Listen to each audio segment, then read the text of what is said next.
Hello, Ambika. Hi. So nice to meet you here. And Likewise. thank you so much. And we're so pleased to be hosting you here in our podcast of Insights IAS, A Little More Light. Thank you for having me. Pleasure is us. She is an architect, Yes. basically, working in Switzerland.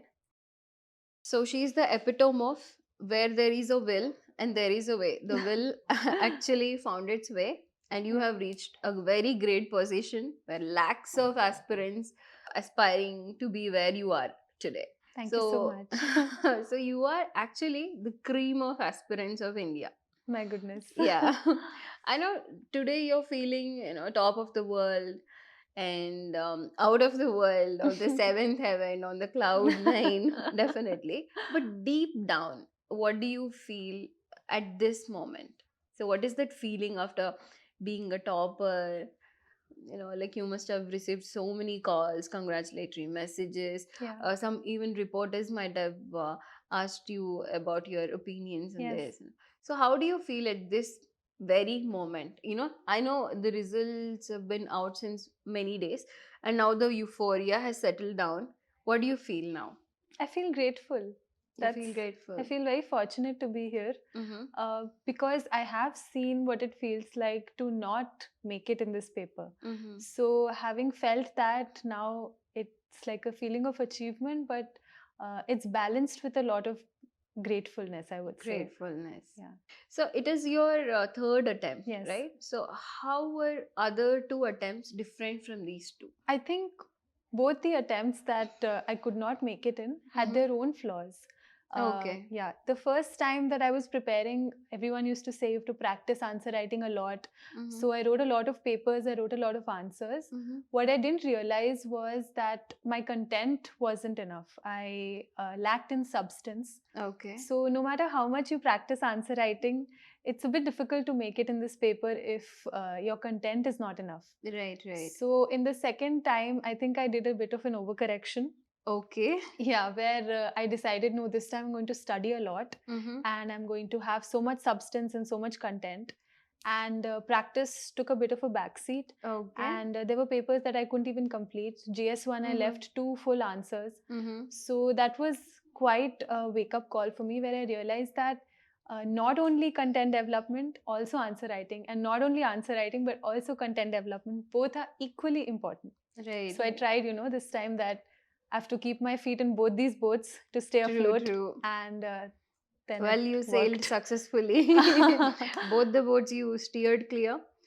You managed to strike that moderation. Yes. In this third attempt, you realized being on extremes wouldn't help you. You have to manage Yeah. both the content building as well as the answer writing practice. Yeah. So, how did you manage your answer writing practice? So one thing was I used Inside Secure a lot. Okay. I used to try to do it daily. Quite I see. honestly, it didn't happen every single day. Mhm. But I tried to stay consistent and Mhm. write answers based on current affairs and the editorials that used to come that day. Mhm. Apart from that, I wrote a lot of test papers Okay. from different coaching academies and all. Yeah. And that's how I practiced my answer writing majorly. Okay. I also used previous year's questions quite a bit to not solve them completely, in the sense that I'm not writing the full answers, but just to understand like how I'm going to structure my answer, think Mhm. about it, and that's how I brainstormed for it. I see. I see. So I have a question on this previous year questions you just told. Yeah. So when you attempt a previous year question paper, Mm-hmm. are you trying to think the psyche of UPSC, like from where the UPSC asks? So Mm-hmm. what are the potential areas which UPSC might delve into, like the tangential questions that might appear, which are in the current affairs, Mm-hmm. but the UPSC doesn't directly ask the probable question, the Mhm. probable current affairs question. It usually goes the tangential way, and Mhm. then it asks. So were you thinking of the pattern, like were you spending your time on gauging the psyche of the UPSC, or you were concentrating on your content enrichment? No, so I didn't solve any previous year's question papers completely from question 1 to question 20 like that. Mm-hmm. I use them to understand the syllabus better. So Mhm. whatever topic I'm preparing Mhm. that day, for example, I'm preparing XYZ topic from XYZ paper, Mm-hmm. I would take out the previous year's questions that have been asked from that particular topic. Mm-hmm. And then I would try to see that, okay, if this is the substance, Mm-hmm. what is the focus area that I should be concentrating on, Mm-hmm. so that my preparation is that much more refined. Right, right. So it should be a fully rounded preparation. Definitely. Wherever the UPSC asks, you should be Yeah. equipped to answer it adequately. Yeah. Right, right. That's a good insights actually you gave into that. So Yes. I have a question about your days of preparation. Mm-hmm. Okay, so really you must have had some low points. Yeah. So Definitely. how much and how had it weighed on you? Twice I couldn't make it to the interview. The Mm-hmm. first and second time I cleared my prelims, I gave the mains exam. It's a very long, exhausting process of giving the mains exam. Mm-hmm. And after that, when you get to know that after so much of effort, you've not made it, Mm-hmm. it does weigh on you for a while, I would Yes. say. Yes. Especially if you are the sort of person who has a lot of faith in yourself. Mm. I always a good student in school and never really failed any exam or even came close to failing. That was Mm-hmm. never my concern. Mm-hmm. So it was quite a humbling experience when this True. happened. It was a big shock to me, especially the first time, Mm-hmm. that I couldn't make it. You And I did think the failure for the first time in your life. definitely, Yeah. yes. So that was a big moment for me. Mm-hmm. And I realized that it doesn't matter with how much vigor you start. It's about how you keep going. So that was Very well put. I must say, very well that put. was a big learning throughout my journey, I would So say. my next question is actually I was segueing into that. Yeah. So what are the 3 things you have Mhm. learned during this arduous preparation for UPSC? So Okay. what are the 3 things you've learned Mhm. that you would carry for your life? 3 is actually a very difficult number because this journey teaches you so much. Numerous. So many things So you just get to just learn. to name But, a few. okay, so first of all, I would say consistency cannot be beaten by anything. Consistent hard work, strategically consistent hard work, I would say, is one of the most important things. And that's true for any area of your life, whether it's working out, whether it's eating healthy, whether it's turning towards your career goals, even if it's skincare, for example. You can't really do something one day and expect the results immediately. results to come. So you have to every day keep putting something in the bank, and eventually you'll realize that you've come very far. So that would be one. The next thing that I learned is that it's important to be motivated, but it's even more important to be disciplined, I would say. True that. That motivation doesn't really take you right till the end. Motivation along with discipline takes you far. The third thing I would say is you decide what defines you. And this is an exam which gives you tremendous opportunities to do a lot of good in the world, especially in India. But at the end of the day, it's an exam. And you have to take it as an exam. You have to not define your self-worth with just whether your name came on a piece of paper on a list or not.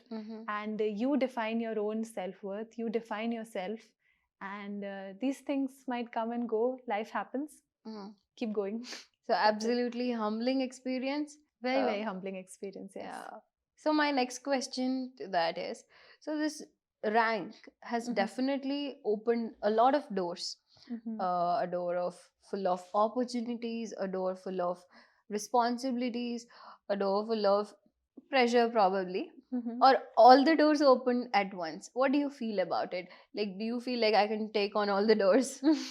Definitely. I think if you made it through UPSC, you can make it through anything, I would say. I like the positivity like you are entering into. It's actually it gives you the immense strength to keep feet after feet forward. Definitely. Marching forward. Because so once you actually make it in this exam, you realize why it's so difficult. Because the level of responsibility that you hold today as an officer that you will hold eventually for the government of India, you need people there who can work hard, who can persevere, who can face challenges, you can come out stronger. And so it's very important that you keep a positive outlook throughout this examination. Yes. You are saying if the position is such great, Mhm. it definitely commands that much of difficulties. Yes. It equips you to be in Yes. that position. Yeah. Yeah. And I read this somewhere recently. Like, if Mm. you want to reach somewhere or you want to be something that you've never been, then you have to be ready to do or put in efforts that you've never put in. Very true, That's very well put. I guess you must yeah. have scored very good marks in essay. This is okay. Yeah, how much? 117. Nice, a pretty good Yeah. score actually. Yeah, coming to the things you told, like the three things you told, in that you told we should not peg our worth to the success of this exam. Mhm. So during the preparation, you must have had, you must, like you said, you had joined for a lot of test series. You must Mhm. have scored few less marks also. Like, so during those less marks period, while you were securing such less marks, that must have, felt very low for you. Did it trigger other aspects of your life? The rough patch in one aspect, did it trigger any other, sectors of your life?